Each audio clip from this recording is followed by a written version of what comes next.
serviks merupakan penyakit yang sangat menakutkan bagi seluruh kaum perempuan.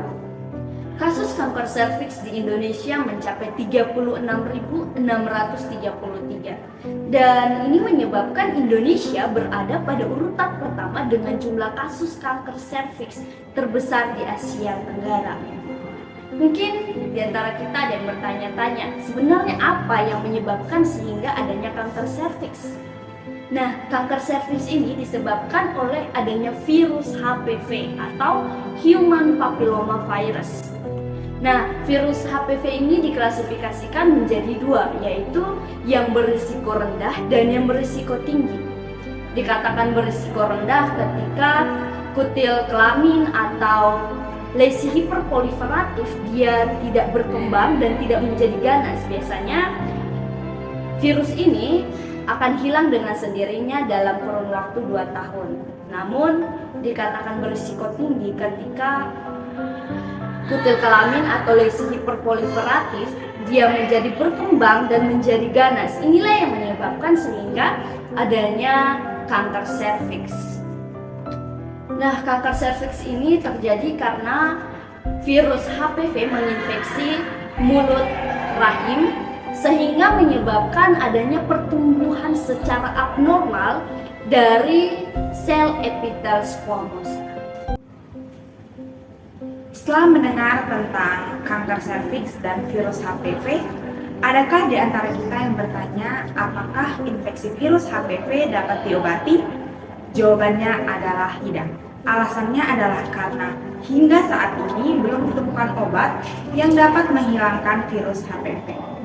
Namun, kita tidak perlu khawatir karena sel imun di dalam tubuh kita akan memproduksi antibodi yang dapat melawan virus HPV dan juga membersihkannya dari tubuh kita.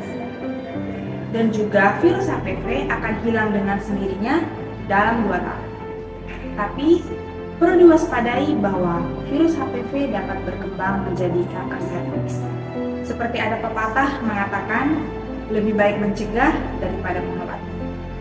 Dalam kasus ini, virus HPV dapat dicegah dengan melakukan penyuntikan vaksin HPV di dalam tubuh kita. Vaksin Human Papilloma Virus atau vaksin HPV merupakan vaksin yang bertujuan untuk merespons sistem imun tubuh manusia untuk membentuk antibodi. Vaksin HPV mengandung partikel mirip virus sehingga dapat menstimulasi berkembangnya antibodi dalam sel untuk mencegah terjadinya infeksi yang disebabkan oleh virus HPV. Terdapat 2 jenis vaksin yang telah disetujui oleh Food and Drug Administration atau FDA, yaitu vaksin bivalen dan vaksin quadrivalen. Yang pertama, vaksin bivalen. Vaksin bivalen merupakan vaksin yang berfungsi untuk melindungi tubuh dari 2 tipe virus HPV, yaitu tipe 16 dan tipe 18. Yang kedua yaitu vaksin quadrivalen. Vaksin quadrivalen berfungsi untuk melindungi tubuh dari 4 tipe virus HPV, yaitu tipe 6, tipe 11, tipe 18, dan tipe 16. Perlu diketahui bahwa tipe 16 dan tipe 18 merupakan penyebab utama terjadinya kanker serviks pada wanita.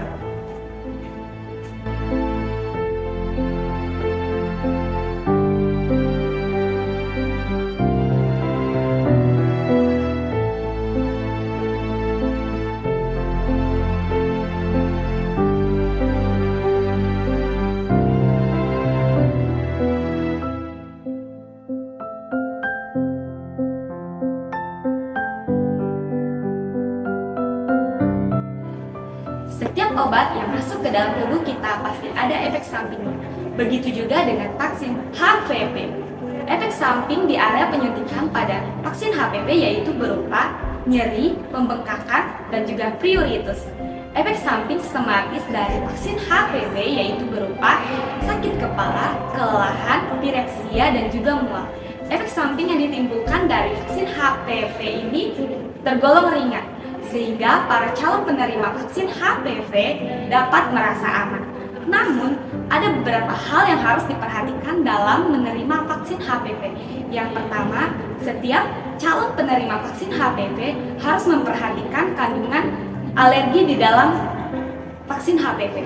Yang kedua, segera informasikan kepada dokter jika mengalami demam, sedang menyusui, sedang hamil, dan sedang mengkonsumsi obat-obatan.